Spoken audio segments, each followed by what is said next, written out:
And dude, I fucking bombed twice last night. At least you only bombed once. Oh yeah. I only had one spot. You bombed at the Improv before, and then went to an open mic afterwards To redeem myself. and still bombed. It still bombed, yeah. That's rough. It was bad. That's the old 1-2 combo right there. It was, and I was out for the count. That was a, call it quits, go to bed, the night's over kind of night. Yeah. I bombed at the Improv last night. It wasn't in the main room, it was in the lab. But, it's, still hurts just as much because the booker's there watching. Rita was in the fucking crowd. She probably saw your act and went, no, Yeah. and put a thick line through your name. That's probably what happened. Yeah. She probably wrote my name down and then put it in the never get booked bucket that I'm sure she's got. Yeah. She's got one of those buckets, and I'm in it now. Yeah, dude, I was nervous. I was nervous. Why? You've been up there a bunch. I was just thrown. Why was that? That you got called? No, because I've been going, and I've gone the past 3 times, not gotten called. So I don't know. I'm comfortable in the room. It's just the stakes are high. I feel like, and I hype it up in my head, and I'm looking at, the booker and the crowd, and also it doesn't help that the whole crowd is all people I see around town.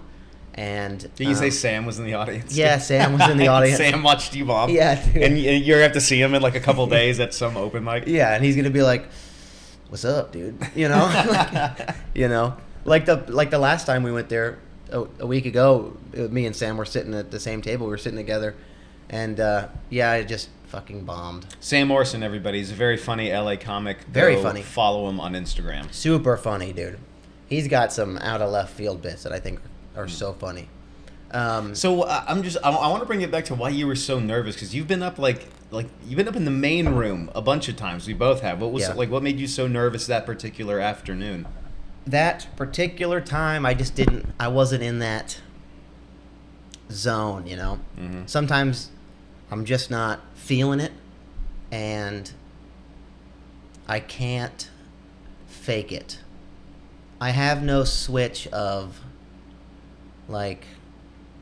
flip, let's go. I was just nervous, and I was upset that I was nervous because it's frustrating. Dude, I've fucking done this before. Yeah. What's different this time?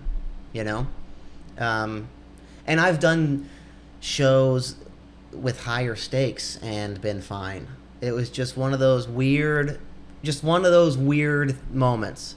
You're just off. Yeah. You had an off night. Yeah, it was an off night. Damn, and dude. That's dude, I was beating myself up on the drive home. I had to text you. I just bombed LOL because you had to let you know, Yeah. I couldn't just, I had to let somebody know. And everyone says that after you bomb a big set. Everyone's like, look, don't beat yourself up for that. And Yeah. then everyone gets in their car and drives back home like, you fuck, man. Yeah. I'm ruined. Yeah, what the fuck was that? God fucking damn it, man. And I was nervous. I was doing this 3-minute long bit about pulling a heist, and it's my newest bit, and it's long. It's 3.5 minutes, and I only got 3 minutes up there, so I had to kind of say it quickly. But I wasn't getting the laughs at the points where I thought I was. So it threw off here's all my excuses. It threw off, my the rhythm or whatever. But I was definitely nervous. I was upsetly nervous. When I went to do this, the acting out of descending from a ceiling and crawling through an air duct, my hand was shaking. And I was like, damn it. And I knew it. And I was saying the joke while thinking, why is my hand fucking shaking? Yeah, knock it off. That's rough, dude. That's it a was rough bad. night. You had an off night. It happens, dude. It happens. It's happened to the best of us. All right. I've happened. I've had a few off nights myself. All right, Yeah. It happens. But and I got called I was 4th. Not that matters. People say the bullet spot's the hardest spot, and it is kind of. But I'd love to get to a point where it shouldn't matter. It shouldn't matter. Mm-hmm. Sometimes it does, other times it doesn't. I don't know. It depends on the mood I'm in, I guess. We've brought this up before. We also hate people just wasting the bullet spot. Yeah. Yeah. Just going up there like, oh, I wasn't expected to be cold. Yeah. It's like, well, you're here now, Yeah. and the clock's ticking, so go. Half of every set of someone who takes the bullet spot, which is the first spot like in any show or whatever, half their set is talking about how, oh, I'm gonna bomb now because it's like excuses, you know. Or they straight up turn on the whole show. They're like, man, dude, I don't even want to be here now that I'm up first. And it's like, what are you doing, dude? Yeah. What are you doing? It should. Somebody else is here that wants that spot. Yeah, dude, I'm here wanting to bomb, you know, or whatever, like I did, and so it just sucked. It was one of those walk to the cars after, in silence, just like, you know, like fuck. Or you drive home with no music on. You're Yeah, no music. Yeah, sure. honk honk. You He's know, in there thinking, yeah. That's the saddest. That's the saddest car ride home from a bomb, dude. That car ride sucks. dude, driving home after a bomb. That's the one where you're like, no, all right. No, that's okay. You pull into your parking spot. You go junk. Man, Yeah, you have to sit for 5 minutes before you even get out of the car. the fuck was that, dude? Yeah. Click, and you get out and you try to carry on. But, you know, I wanted to do another mic after that, because you don't want to end on a giant bomb. Yeah. That was what Luke Walls taught me, and Stanley Swerdlow. They were, you don't want to end on a bomb, dude. Go do another mic. It's almost like gambling, you know. If you're like down $1,000 and you're like, well, I want to walk out of here with $2,000, so Yeah. I'm gonna Yep. double down, roll it That's again. right, that's right. And then you're down $2,000. Oh. You're like, fuck. And then I bombed at the mic, Yeah, but we that met- wasn't fully my fault. We met up at the same mic, and Yeah. that was the only mic I was doing that night. And I was just trying here's all my excuses. No, Yeah. I was just trying all new stuff, and I don't feel that I was doing it to the best of my ability. Yeah. And I could not wait to get to my dumb art joke because I knew that was the end of my set, and then I can finally go and sit down. Yeah. It was one of those, so Yep. it was rough. That mic was also a fluke too, like not just everyone's performances, just like the energy and it was just an off night. Yeah, every now and then. Do you think you did that? Do you think you brought your off night? I probably did. into that last I mic. probably brought like poo on a shoe. You know, Yeah. I dragged it in. Every now and then, even at like the great mics around here, you'll have like just an off night where Yeah. it's just everything's a little slanted. Everyone's kinda off. Yeah. And that was just all around one of those. But I only had to bomb once. Dude. Yeah. That's I'm Yeah. In front of nobody. yeah. Like, that mattered. I'm surprised you're still here. I didn't think we'd make it to episode 88. Yeah, it was bad. It was bad, and you know, it's always, it's like usually, unless you say some crazy shit, like unless you have a meltdown, it's like not as bad as you build it up in your head. Unless you have a Kramer moment, Yeah. then usually you're fine. Yeah, I didn't say the N word up there or anything. Yeah, good. But it was like you know when you bomb, you know, Mm-hmm. and I just knew. I was like, that was a bomb, and they all know, and whatever, whatever. The worst part is when you see people that you know in the crowd, and you don't look at them. You know, you're not looking at them because you don't want to look at them while you're bombing, and it's like, you guys have seen me. You want to just scream out like, I've been funny before. You guys know I'm funny. You guys know you see me be funny. But still, it's just like, I don't know, dude. I don't know, dude. I don't know. You're not right now. You're not. And then when everyone's like leaving and smoking cigarettes afterwards, they give you like the and then don't look you in the eye Yeah. as they walk down the stairs, Yeah. and you're like, oh fuck. See you around, man. Yeah, Uh, it's all right. They know. They know though. you just want to get it off you. Fuck. That's okay. Well, we got 2 mics tomorrow, so we'll fucking bring it back. Yeah, we'll bring it back. Switching gears a little bit here. Sure. I had a weird kill on, what was it? That would have been Tuesday. Mm-hmm. And it was I was out of town for a couple of days. I went to a wedding back in Tennessee. We'll get into that later. But the point was, I was off stand-up for like 4 straight days. Yes. Which usually never happens. That's way too long of a time. Yeah, and I could feel it, like you know, get on the train back from LAX. I was like, I know I have a spot tomorrow. What am I gonna do?